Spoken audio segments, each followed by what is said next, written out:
All right, welcome back, everyone. Ready for another deep dive? Always. Awesome. Today we're going deep into some pretty out there stuff. Yeah. Ancient civilizations. Yeah. Hidden technology. Yeah. I'm talking like really hidden. We're talking about a YouTube video that asks some big questions. Yeah. Like, did ancient cultures have technology that we've only just rediscovered? And get this, were ancient structures actually giant energy machines? Wow. You know, the kind of stuff that makes you go, wait, hold on, what? Exactly. So we're checking out this video. It's called The Most Eye-Opening 20 Minutes of Your Life. Yeah. And it's from this channel, Video Advice. Okay. And yeah, it pretty much lives up to the name. Right off the bat, they asked this question, and it got me hooked, I got to admit. What happened to the Tartarian Empire? Tartarian Empire. Yeah, have you heard of it? I can't say I have. So apparently it was this huge age empire, like sprawling across massive territories. And it was all over maps back in the 1800s. Okay. But today, nothing. Gone from modern maps. Like, poof, vanished. Even from history books. Where'd it go? That is strange. Right. The video even shows us examples like these towers. The Towers of Bologna in Italy. Historical records say there used to be hundreds of them. Like seriously tall towers. Oh. And now, almost all gone. It's like someone or something is, cleaning up history, rewriting it, hiding it. The hidden history. Yeah. But get this. That's just the start. The video goes on and says that a lot of ancient structures all over the world, they weren't just like monuments or temples.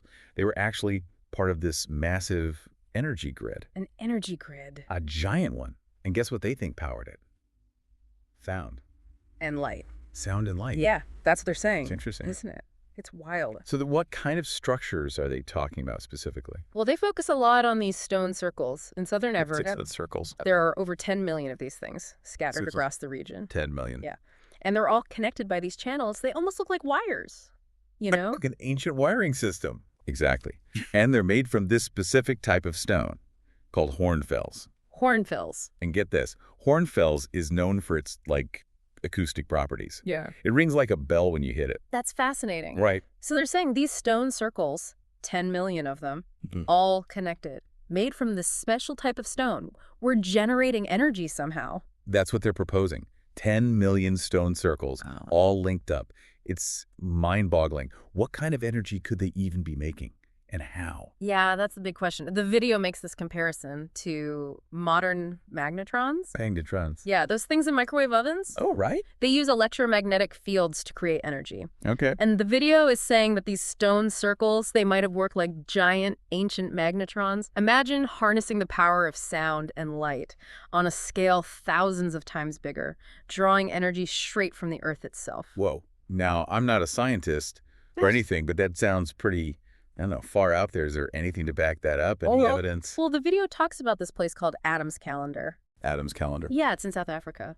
And they say it shows signs of unusual energy activity. Really? They measured these sound frequencies there, way higher than anything you'd normally find in nature. And they also measured what's called a heat signature, like 200 meters underground. Wow. And right in the middle of this calendar, the heat signature just spiked dramatically. Like there was a volcano under there. A volcano? Yeah, but there's no volcanic activity in the area at all. That's weird. So, okay, we have these strange readings, but what do they actually mean? Could there be another explanation? That's the question, isn't it? Yeah. The video connects this back to the idea of the Earth grid. The Earth grid. Have you heard of that? I think so. It's this network of invisible energy lines that supposedly crisscross the entire planet. Okay. A lot of people believe that ancient sites were built on these lines on purpose. And Adam's Calendar is one of them. That's what they're saying. So they knew about this Earth grid, and they were tapping into it. That's the idea. Wow. And it's not just Adam's Calendar. They point to Stonehenge, the pyramids, Pumapunku. Wow. All those iconic structures. They could have been part of this massive energy grid, harnessing the power of the Earth. This is blowing my mind. It's like they knew something we're only just figuring out now. Speaking of ancient knowledge, the video mentions Sumerian texts. You know those ancient Sumerian texts? They talk about a celestial energy grid, like mirroring the one on Earth. Huh, that's interesting. Right. Is there a connection there, do you think? Well, it's certainly an interesting parallel. Yeah. The Sumerians were incredibly advanced for their time. That's for sure. And their texts are full of, like, incredible knowledge Mm. about astronomy, math, cosmology. Mm. The video even shows how some modern military emblems seem to have this same grid pattern in them. No way. It's like a hint, maybe there's a link between ancient knowledge and these, like, powerful institutions today. Okay, this is getting seriously deep. So we have this potential evidence of advanced technology, a hidden energy grid, maybe even some secret knowledge passed down through time. But how did they actually harness this energy? What was their technology? Well, that's where the idea of sound activation comes in. Sound activation. Yeah, think about it. A lot of ancient sites have these amphitheaters or big open spaces that could have held crowds of people. Right? The video suggests that these crowds, they might have been used to make sound, which somehow activated these structures and their energy-generating capabilities. I mean, hold on. You're saying ancient civilizations were using sound to power these giant energy machines? That's what they're proposing. That's wild. And it gets even wilder. They suggest the sound activation technology didn't just disappear. They Yeah. say it continued through medieval times Hmm. and even exists today, but in a different form. Okay, now I'm really curious. What do you mean? What does this have to do with medieval times? Yeah. Or even today? Well, they point to cathedrals. Yeah. Those towering structures with the domes and spires and intricate windows. Oh, I see. The video says that these cathedrals, they weren't just designed for religious purposes. They suggest that the shape of the buildings themselves, the materials they used, even the placement of the windows, all of that points to a deep understanding of sound and its potential to manipulate energy. Hold on. So those beautiful stained glass windows, they weren't just for decoration. Not necessarily. The video specifically points out these magnetron-shaped windows. You find them in a lot of cathedrals. They say those shapes, combined with the light shining through the stained glass, could have amplified certain light frequencies, creating these energy effects we're only just starting to understand. Wow. So they're saying cathedrals were designed to manipulate both sound and light. What kind of energy effects are we talking about?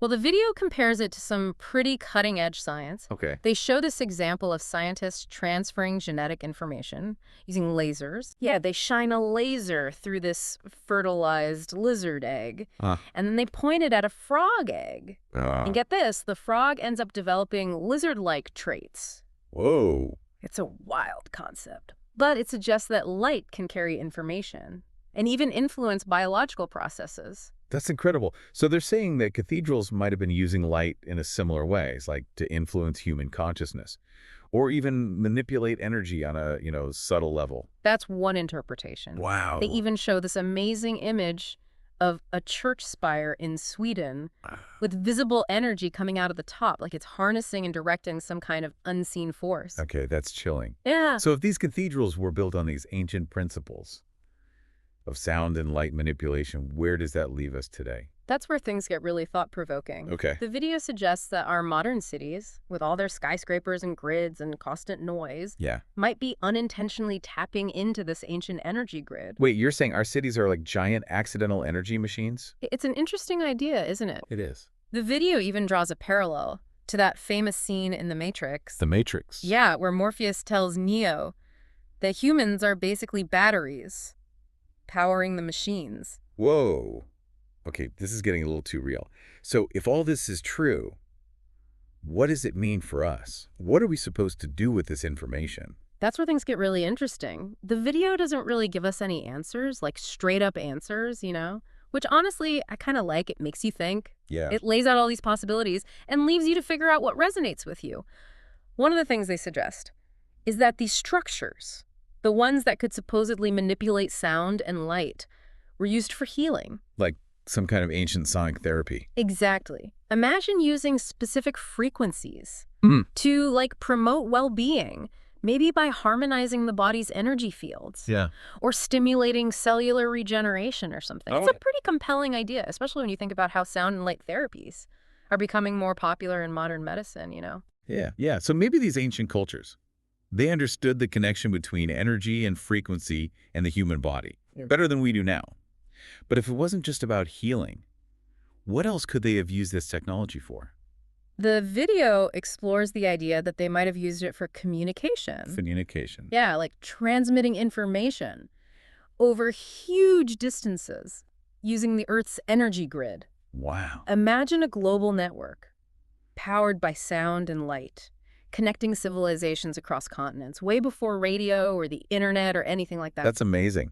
It would explain why so many ancient cultures, even ones separated by oceans, share similar myths and symbols and architectural styles. Like they were all part of this global conversation that we're only just starting to understand now. Exactly. And then there's the most mind-blowing theory of all. Oh, this is going to be good. They suggest that these structures might have been used for consciousness expansion. Consciousness expansion. Yeah, like tapping into higher realms of awareness. A lot of ancient traditions believed that sound and light could alter consciousness, Yeah. create altered states, facilitate spiritual journeys. So are we talking about ancient temples as portals to other dimensions? It's definitely pushing the boundaries of conventional thinking. I'll say. But the video encourages us to consider the possibility that our understanding of reality is a lot more limited than we think. What if these ancient cultures had a much deeper understanding of the universe, the nature of energy, the power of the human mind? Yeah. What if they had access to dimensions or realities that we're only just starting to glimpse now? It's like they were playing by a completely different set of rules, different physics almost. And maybe we're starting to rediscover those rules. But if these civilizations were so advanced, why did they disappear? Where did all this incredible technology go? That's a question that's been bugging historians and archaeologists forever. Yeah. There are tons of theories: natural disasters, climate change, societal collapse. The video proposes this, pretty dramatic scenario. What if these advanced civilizations were wiped out by some cataclysmic event, something that reset civilization and buried their knowledge under layers of time and debris? Like a global flood, a massive earthquake, asteroid impact. Yeah, something like that. It's a scary thought. It is. But it would explain why we see these sudden breaks in technological advancement in certain periods of history. Right. It's a compelling theory. And there is some evidence to back it up. Geological records show signs of past cataclysms. And a lot of ancient myths and legends talk about floods and fires and these devastating events that reshaped the world. Right. Maybe those stories are echoes of a forgotten past, warnings from our ancestors about how fragile civilization really is. That's a sobering thought. But if this knowledge was lost, how is it being rediscovered now? That's where things get even more interesting. Okay. The video suggests that this ancient knowledge might be encoded in different forms. Yeah, like in ancient texts, symbols, myths, even the architecture of these ancient structures. It's like a giant puzzle waiting to be put together. So we can unlock the secrets of their technology by studying these ancient cultures, decoding their symbols, understanding their worldview. Exactly. It's like a treasure hunt. But the treasure isn't gold or jewels, it's knowledge. Wow. And the map isn't hidden in some dusty attic. It's out in the open, all around us. That's a powerful idea. But if this knowledge is out there, Well, why isn't it more widely known? Why is it still shrouded in mystery and speculation? that's something the video wrestles with, too. They touch on the idea that maybe some powerful groups are intentionally suppressing this information. Suppressing it. Why? Maybe because it threatens the existing power structures or disrupts the status quo, Yeah. It's a common theme in conspiracy theories. Right. But it's definitely something to think about. It is. It makes you wonder. Yeah. Who controls the narrative? Who decides what we know and what we don't? It raises some big questions about power, the control of information, the forces that shape our understanding of history and reality. It's a reminder that we should always question the narratives we're given and seek out different perspectives. Absolutely. But even if there is some kind of deliberate suppression going on, why would this information be coming to light now? What's changed?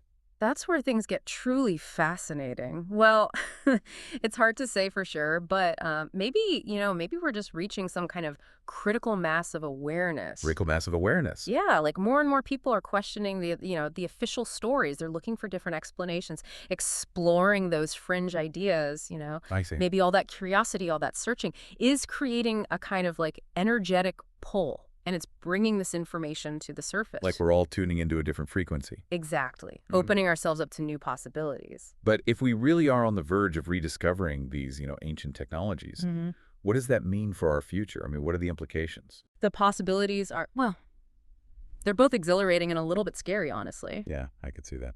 Imagine harnessing the power of sound and light for clean energy, advanced communication, maybe even healing. Wow. We could revolutionize so many things. It's like something out of science fiction. Yeah. But you said it yourself, there are dangers too. Right. What if this knowledge gets into the wrong hands? Yeah, that's the dark side of any powerful technology. It's a Yeah. double-edged sword. That's why it's so important that we approach this with, wisdom, responsibility, a strong sense of ethics. I agree. It's not just about finding it's about how we use it, how we integrate it into the world. How can we make sure these technologies are used for good? That's the question, isn't it? Yeah. It requires a shift in consciousness, moving away from that constant pursuit of power and control and moving towards a more collaborative approach. Collaborative. Yeah, and a more sustainable one. We have to remember that we're all connected, part of this larger web of life, I like that. We're not just inheriting this ancient knowledge. We're becoming stewards of its potential. Right. We have to use it wisely. For the benefit of everyone. I think maybe the most important lesson we can learn from these ancient cultures is the importance of balance. Balance, yeah. They seem to understand how everything was connected. The physical and the spiritual, the material and the energetic. Yeah, that balance. It's a reminder that technology should serve humanity, not the other way around. Exactly. It should enhance our lives, not control them. And maybe, just maybe, this rediscovery of ancient wisdom is a sign that we're ready for something new. Something new. Yeah, a new path, one that brings together technological advancement and spiritual evolution. That's a pretty hopeful vision for the future. It is. But it's also a call to action, right? Yeah. We have to step up, engage in the conversation. Yeah. Be conscious creators of the world we want to live in. I agree. And, at the end of the day, I think the most exciting thing about all of this is that it reminds us that the journey of discovery never really ends. Never ends. There's always more to learn, more to uncover, more to understand. We just got to stay curious. Exactly. Keep our minds open. Never lose that sense of wonder. That's it. Who knows what incredible discoveries are waiting for us just around the corner. Well, I think that about wraps up our deep dive for today. But something tells me this is just the beginning of a much bigger exploration. Thanks for joining us on this journey. Until next time, keep questioning, keep exploring, and keep diving deep.